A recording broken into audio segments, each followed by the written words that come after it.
Hello everyone, this is Anami Prasad. I am going to discuss my presentation on the topic Dholi Ganga Dam. Before this, let me fastly go through the content of this presentation. Firstly, we will discuss introduction, then we will have basic details of the dam, then we will discuss the purpose of the dam, then we have effectiveness of the dam, then we have some layout and hydro energy technology of the dam, then we will have some technical aspect of the dam, then we will have some pictures of the cross section of the dam, then we have finally the what are the forces acting on the dam. Now introduction. The Dholi Ganga Dam is a concrete face rock and earth-filled embankment dam on the Dholi Ganga River near Dharchula in Uttarakhand, India, close to the border of Tibet and Nepal. The Dholi Ganga Dam is used for storing water and generating hydroelectric power. Now, the basic detail of the dam. Dam type, it is of concrete faced rock fill. Dam height, it is 56 meter. Crest length, it is 270 meter. Now what is crest length? It is a developed length of the top of the dam. It includes the length of the spillway, powerhouse, navigation lock and fish passes. Now the elevation of the top of the dam is 1351 meter. Spillway type, it is gated sluice. Now what is spillway? Spillway is a structure used to provide the controlled release of flow from a dam into a downstream area. Now there are three gates available in this. Now the size of gate is 10 meter by 6 meter, whereas 10 meter is in height and 6 meter is in width. Capacity, it is 3210 meter cube per second. Now the mode of energy dissipation is flip bucket. Now what is flip bucket? Flip bucket is most commonly used to discharge flow away from the hydraulic structure. Now there are some other basic details of the dam are as follows. In this we will discuss desilting chamber. It is of Dufour type. Length of desilting chamber is 282 meter. The sizes are, there are two desilting chamber and their sizes are 16.2 meter in height and 13 meter in width. Now the minimum particle size is 0.2 mm. Now headrace tunnel, it is concrete line. Now what is this headrace tunnel? A tunnel is basically provided between the desilting chamber and the surge shaft. It is actually a structure that carries water from the intake to the powerhouse for the power generation. Now the shape and the diameter of this tunnel is horseshoe in shape, whereas diameter of 6.5 meter and the length is 5395 meter. Surge shaft, it is a vertical shaft. The diameter and the depth of this shaft is 15 meter and 84.5 meter respectively.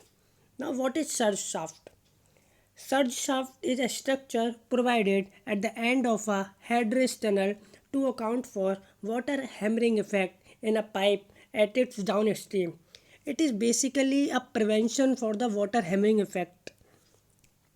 Pressure shaft. Number of vertical shafts are two. That is, there are two pressure shafts we are going to use in this, and the diameter and the depth of the shaft is 4 meter and the 500 meter respectively. Underground powerhouse.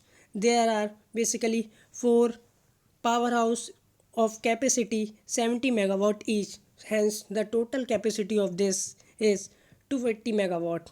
The net head is 297 meter. The design discharge is 107 meter cube per second. The type of turbine we are going to use in this are Francis turbine. That is, the Francis turbine is installed in this and it is of medium head turbine and of vertical axis. Normal tailwater level in this is 1035.4 meter. Now what are the purpose of this Dholi Ganga Dam?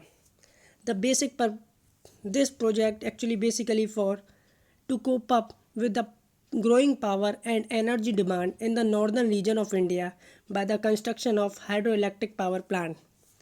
The primary purpose of any type of dam is for storage and safe retention of water in large quantity, which is subsequently released to achieve various purposes such as irrigation, hydropower plant, water supply, and food prevention.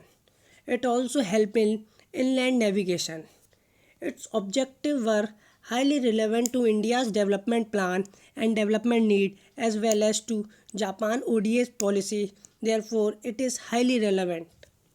Since the key operation and effective indicators such as maximum output, plant load factor, availability factor, electric energy production meet the target, hence this project has largely achieved its objective.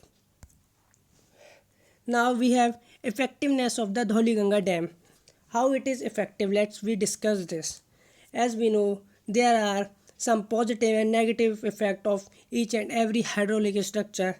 So let's we discuss the effectiveness. There are some positive impacts such as improvement in natural environment and in the people living condition in the upstream area.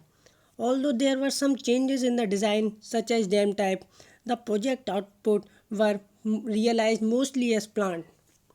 Although the project cost was within the plan, the project period slightly exceeded due to some inconvenience in the resources, and therefore the efficiency of the project is fair instead of good.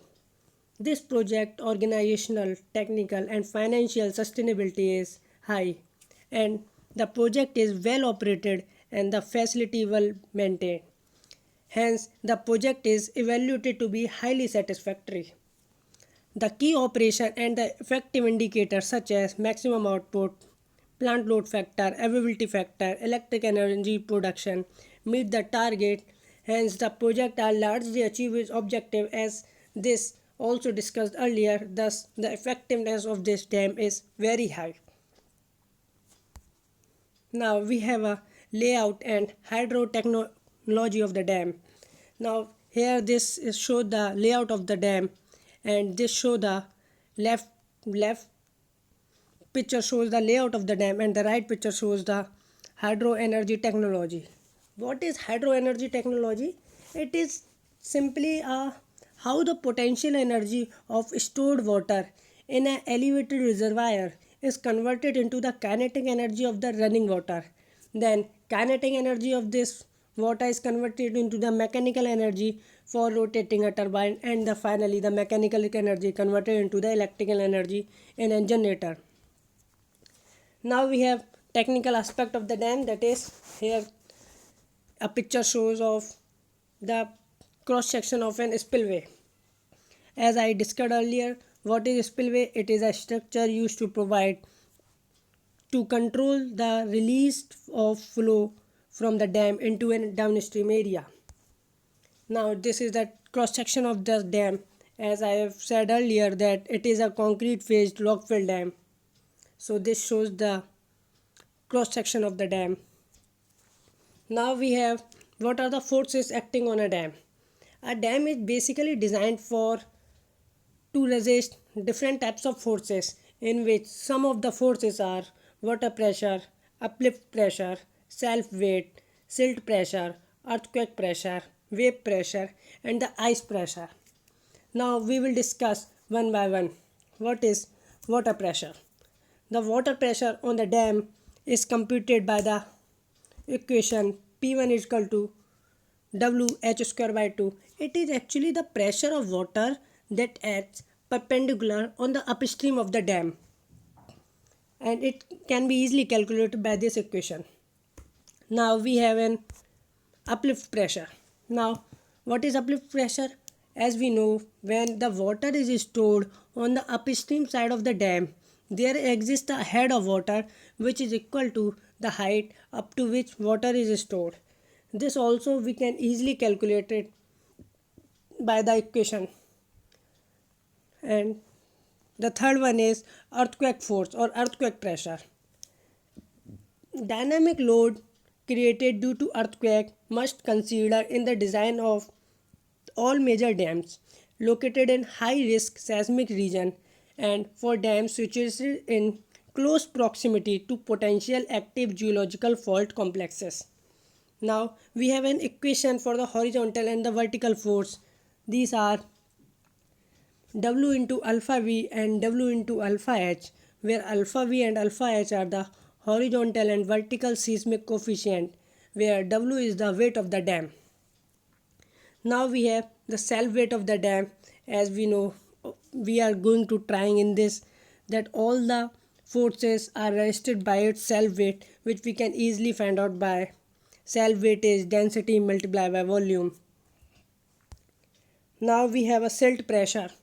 Now the weight of the dam and its foundation is a major resisting force, and the silt pressure we can easily find out by this equation, that is P of silt is half gamma s h square into Ka, where Ka is the coefficient of active earth pressure of silt, which is equal to 1 minus sin phi upon 1 plus sin phi.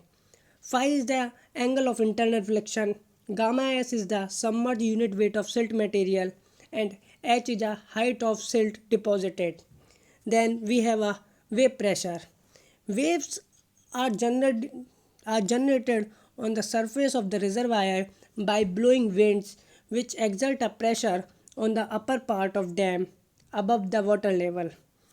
This wave pressure we can easily calculate it by the given equation, that is P of W is equal to 2.4 gamma W HW, where HW is the height of water from the top of crest to the bottom of trough. V is the velocity in kilometer per hour, and F is a fetch or straight length of water expanse in kilometer. Here we have a two condition for height of wave, that if the F is less than 32 km, then we have a different formula for finding the height of wave, and if F is greater than 32 km, then we have a different formula. Now we have a ice pressure. The ice which may be formed on the surface of the reservoir in cold countries may sometimes melt and expand. The dam is subjected to the thrust and exerted by the expanding ice. This force acts linearly along the length of the dam and at the reservoir level. The magnitude of this force varies from 250 to 1500 kN per meter square depending upon the temperature variation.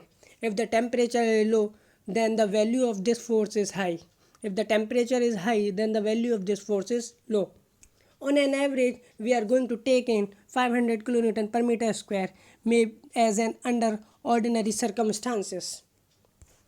And finally, we are going to conclude our presentation.